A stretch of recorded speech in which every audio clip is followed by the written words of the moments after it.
जागते रहो। एक ने प्रश्न पूछा, कहता है परमात्मा, तुम क्यों कहते हो कि पूजा से कोई लाभ नहीं होता? पूरी दुनिया तो पूजा करती ही है, तो कैसे माने कि पूजा से कोई लाभ नहीं होता? स्वयं से पूछो, तुम्हें क्या लाभ हुआ? अपने घर के बड़ों से पूछो, उन्हें क्या लाभ हुआ? और ईश्वर की पूजा नहीं। इबादत का मतलब होता है प्रेम।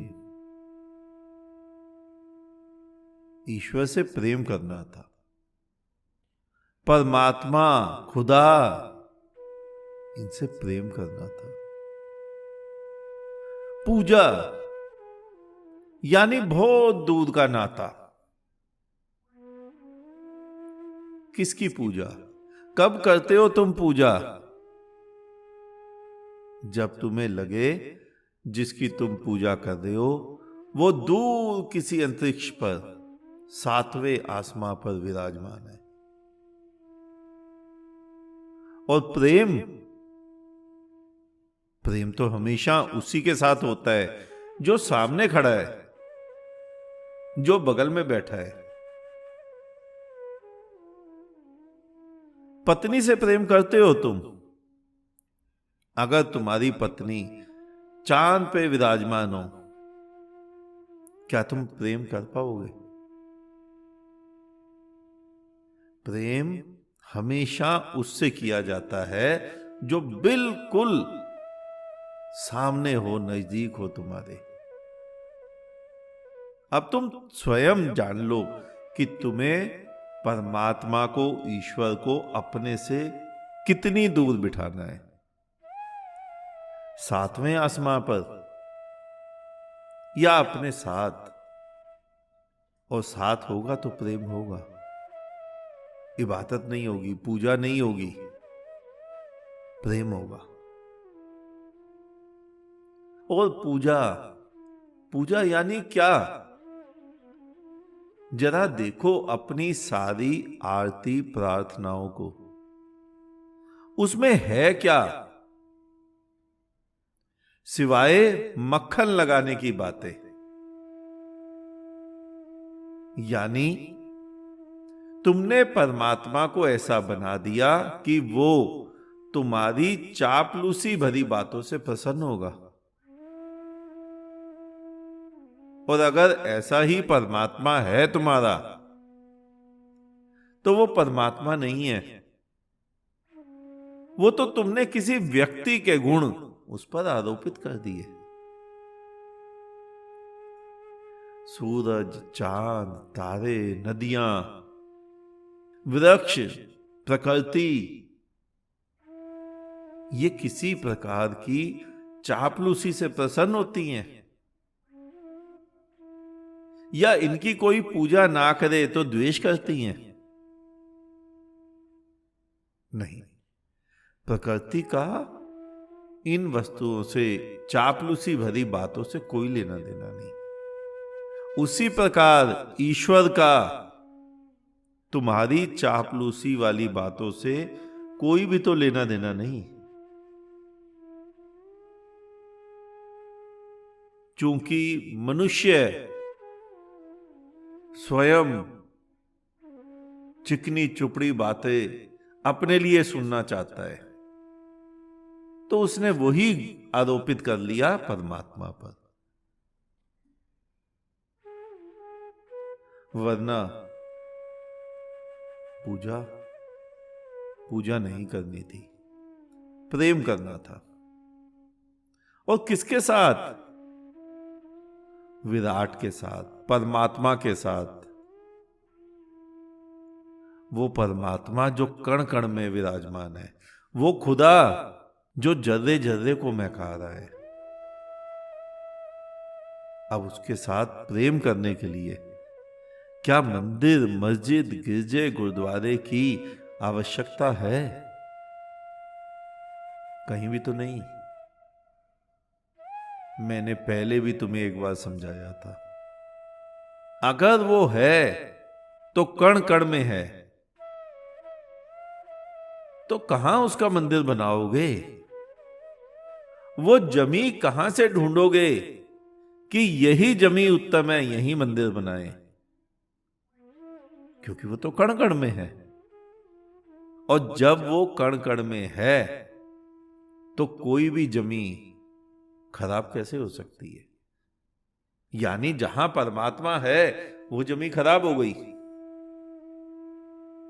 और दूसरी तरफ अगर वो नहीं है तो कहीं भी नहीं है, फिर उसका मंदिर क्यों बनाएंगे? बना भी लिया तो उसमें परमात्मा लाकर कहां से बिठाएंगे? हां, किन्हीं मूढ़ों को इकट्ठा कर दो तो वो पत्थर की मूर्ति बिठा देंगे, दो चार मंत्र पढ़कर प्राण प्रतिष्ठा का दावा कर लेंगे। दावा फूकेंगे प्राण प्रतिष्ठा हो गई, लेकिन क्या प्राण प्रतिष्ठा होती है ऐसे? जिस विराट ने हमें जन्म दिया, जिसके कारण हम धड़क रहे हैं, उसमें प्राण हम ही फूकेंगे? जिसके कारण तुम, मैं, ये पूरी दुनिया चल रही है, उसको हम चलाने का दावा करते हैं, उसको हम खिलाने का दावा करते हैं, उसके नाम का प्रचार प्रसार हम करने का दावा करते हैं। 10 बार इसी वक्तव्य को सुनो, हंसी आएगी अपनी ही मूर्ताओं पर कि हम कर क्या रहे हैं। परमात्मा से प्रेम करना था। अब जब प्रेम करोगे परमात्मा से, परमात्मा यानी तुम्हारा जीवन, परमात्मा जब भी मैं बोलता हूं, परमात्मा का मतलब किसी व्यक्ति विशेष से नहीं है। परमात्मा यानी जीवन, तुम्हारा जीवन। और जिस दिन तुम अपने जीवन से प्रेम करोगे, उसी दिन, उसी क्षण तुम समस्त संसार के जीवन से प्रेम करने लग जाओगे। क्योंकि अभी तो तुमने अपना जीवन ही नहीं देखा, अभी तो तुमने स्वयं को भी नहीं देखा। आंख बंद किए बैठे हो। कोई हिंदू के घर में पैदा हो गया तो स्वयं को हिंदू मान रहा है, कोई मुसलमान के घर में पैदा हो गया तो स्वयं को मुसलमान मान रहा है, कोई सिख, कोई ईसाई, किसी ने स्वयं को देखा? और जिन्होंने भी स्वयं को देखा, चाहे वो कृष्ण हो, चाहे वो बुद्ध, महावीर, नानक, कबीर, जीसस, मोहम्मद, उन्होंने दूसरे की स्थिति होने पर प्रश्न चिन्ह लगा दिया कि दूसरा कोई है ही नहीं, यहां एक ही है बस, वही एक। उसे मैं कहो, उसे जीवन कहो, उसे परमात्मा कहो, उसे खुदा कहो। उस स्थिति को उपलब्ध व्यक्ति, चाहे उसे वो निर्वाण कहे, चाहे मोक्ष, चाहे मुक्ति, परम पद, कुछ भी, वो स्थिति पानी है। और उसी स्थिति को पाने का नाम ही जीवन को प्राप्त करना है, जीवन को समझना है। जीवन पूजा करने से समझ नहीं आता, पूजा करने से आत्म साक्षात्कार नहीं होता। अगर हो सकता तो तुम्हारे मंदिरों के पुजारी पंडों को ही हो गया होता।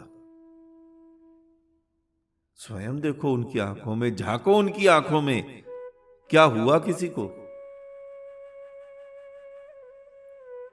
मैं उस तत्व की बात कर रहा हूं जिसका नाम है एनलाइटनमेंट, जिसके बारे में कृष्ण ने गीता में कहा प्रज्ञावान, बुद्धत्व को उपलब्ध, जागृत। मैं उसकी बात कर रहा हूं। आज इतना ही, शेष किसी और दिन।